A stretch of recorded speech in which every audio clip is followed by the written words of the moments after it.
লাভ ছেড়ে দাঁড়িয়ে দেবা হুজুর ও হুজুর আমি আজকে থেকে এই মাহফিলটাতে আমি ওয়াদা করলাম হুজুর আজকে থেকে ওয়াদা আমি নেশা করবো না।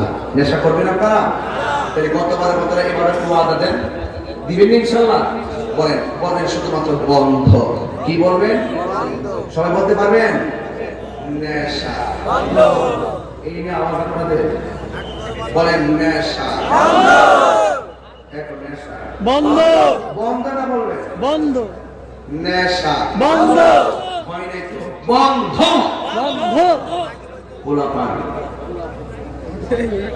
নেশা বন্ধ বন্ধ বন্ধ। নেশা বন্ধ। ইয়াবা বন্ধ। ফেন্সি বন্ধ। গাঞ্জা বন্ধ। সুদ বন্ধ। ঘুষ বন্ধ। চুরি বন্ধ। ডাকাতি বন্ধ। মুনাফিকি বন্ধ। রিবা বন্ধ। নামাজ বন্ধ। গানের সময় এখন বলবেন চলবে।